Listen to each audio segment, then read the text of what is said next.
പിന്നെ ഇതൊക്കെ പറയുമ്പോൾ ഒന്നും കൂടി പറയാനുണ്ട്. സുപ്രഭാതത്തിൻ്റെ ഈ ഡയറക്റ്റ് ബോർഡും ഇതിനെ വിളിച്ചിട്ടില്ലെന്ന് മനസ്സിലാക്കാൻ കഴിയണത്. അതായത് സുപ്രഭാതവുമായി ബന്ധപ്പെട്ട് ഒരുപാട് ആരോപണങ്ങൾ ഉണ്ടായിട്ടുണ്ട്. അതിൽ ജോലി ചെയ്യുന്ന ആളുകൾ, ഉത്തരവാദിത്തപ്പെട്ട ആളുകൾ, പല പിന്നെ അതിനുള്ളിൽ നടക്കുന്ന അഴിമതി, അതിനുള്ളിൽ നടക്കുന്ന സാമ്പത്തിക ക്രമക്കേടുകളൊക്കെ പരസ്യമായി പറഞ്ഞിട്ടുണ്ട്. മനസ്സിലായില്ലേ? കാമാന്ന് പറഞ്ഞിട്ട് അതിന് ഉള്ളിലുള്ളതൊന്നും കാര്യമായിട്ട് പറഞ്ഞിട്ടില്ല. അതിന് മറുപടി തരികിടകളുടെ തടി സലാമത്താക്കുന്ന പരിപാടി ഉണ്ടായിട്ടുള്ളൂ. ഇതിന് ഡയറക്റ്റ് ബോർഡ് യോഗം വിളിക്കാൻ എന്തിനാണ് ഇത്ര ഒരു പ്രയാസം? എത്രയും പെട്ടെന്ന് ഡയറക്റ്റ് ബോർഡ് യോഗം വിളിച്ചിട്ട് അതിനുള്ളിലുള്ള ജീർണതകൾ ഒഴിവാക്കുക. അത്രക്കാരെ പിടിച്ച് ചെവിൻ്റെ കുഞ്ഞു പിടിച്ച് പുറത്താക്കല്ലേ വേണ്ടത്. ദീനി സംവിധാനം നടത്തുന്ന ഒരു പത്രമാണിത്. കാരണം പിന്നെ ഇതിനൊക്കെ വൈകിക്കുന്നത് വഴി കള്ളന്മാർക്ക് കഞ്ഞി വെക്കലാണെന്ന് ആരെങ്കിലും പറഞ്ഞാൽ അവരെ കുറ്റപ്പെടുത്തിയിട്ട് കാര്യമില്ല. മനസ്സിലായില്ലേ? ഒരുപാട് വിഷയങ്ങൾ അതിനുള്ളിലുണ്ട്. ഇതൊരുപാട് പറയേണ്ടി വരുന്നത് എന്തുകൊണ്ടെന്ന് വെച്ചാൽ കൃത്യമായി നടക്കേണ്ട കാര്യങ്ങൾ അലംഭാവം എന്താണെന്നറിയില്ല. നമ്മളെ കാര്യങ്ങൾ ഇതേപോലുള്ള വിഷയങ്ങളൊക്കെ ഉണ്ടാകുമ്പം എന്തുകൊണ്ടാണ് ഈ നേതാക്കന്മാർ ഇത്രയും കാര്യങ്ങളിൽ പെട്ടെന്ന് ഇടപെട്ടുകൊണ്ട് ഒരു തീരുമാനം ഇപ്പോൾ നാസർ ഫൈസി ഒന്ന് പറഞ്ഞപ്പോഴേക്ക് നോട്ടീസ് എത്തി അവിടെ.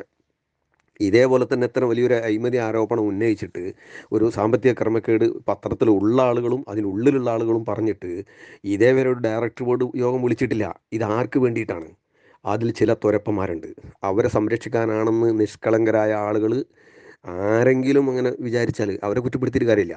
ഇത് തീരുമാനിക്കേണ്ടത് നേതാക്കന്മാരാണ്. എത്രയും പെട്ടെന്ന് അതിന് ഡയറക്ടർ ബോർഡ് യോഗം വിളിക്കണം. അതിനുള്ളത് കാര്യം തുറന്നു കാട്ടണം. അത്തരക്കാരെ പിടിച്ച് ചെവിൻ്റെ കുഞ്ഞു പിടിച്ച് പുറത്താക്കണം. ആ സംവിധാനത്തെ രക്ഷപ്പെടുത്തണം. ദീനിൻ്റെ പേര് പറഞ്ഞുകൊണ്ടുള്ള സംസ്ഥാന നടത്തുന്ന സംവിധാനമാണത്. ഇതൊക്കെ എന്തുകൊണ്ട് പറയേണ്ടി വരുന്നത്? കാരണം നടക്കേണ്ട കാര്യങ്ങൾ കൃത്യമായി നടക്കാത്തത് കൊണ്ടാണ് നമുക്കൊക്കെ പറയേണ്ടി വരുന്നത്. കാരണം സഹികെടുന്നത് കൊണ്ട്.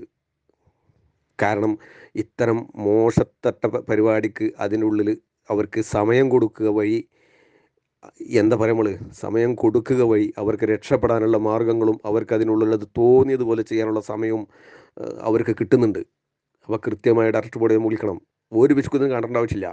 മറ്റുള്ള സംഗതികൾക്കൊക്കെ നമുക്ക് എത്രയും പെട്ടെന്ന് സമയങ്ങൾ കിട്ടുന്നുണ്ട്, എല്ലാം നമ്മൾ ചെയ്യുന്നുണ്ട്. ഇതതിൽപ്പെട്ടൊരു സംഗതിയാണ്. ഏറ്റവും വലിയ അഴിമതി ഇതിൽ ആരോപിക്കപ്പെട്ടിട്ടുണ്ട്. പിന്നെ ഒരു പരസ്യം കൊടുത്തതുമായി 10 ലക്ഷം റുപ്യേൻ്റെ ഒരു അഴിമതി ആരോപണമാണ് അതിൽപ്പെട്ടൊരു ജോലിക്കാരൻ ഉന്നയിച്ചത്. ഇതൊന്നും നമ്മളെ നേതാക്കന്മാരെ കണ്ണു തുറക്കണില്ല. എന്ത് ചെയ്യാനാ? എത്രയും പെട്ടെന്ന് കാര്യങ്ങളൊക്കെ വേണ്ടുന്ന രീതിയിൽ ചെയ്യേണ്ട സമയത്ത് ചെയ്യണം. നമുക്കൊരു ആരെങ്കിലും ഒരു പത്രപ്രസ്ഥാനം ഇറക്കിയാൽ അവർക്ക് ഒരു കത്ത് കൊടുക്കൽ മാത്രമല്ല നമ്മളെ പണി. ഒരുപാട് പണികൾ ഇതിനുള്ളിലുണ്ട്. ചെയ്യേണ്ട പണികൾ കൃത്യമായി അതിന് അവസരം കൊടുക്കണം. യോഗം വിളിക്കണം. അതിലുള്ള പ്രവർത്തകന്മാർക്ക് അതിൻ്റെ കാര്യങ്ങൾ ഡയറക്ടർ ബോർഡ് അംഗങ്ങൾക്ക് കാര്യങ്ങൾ പറയാനുള്ള സമയം കൊടുക്കണം.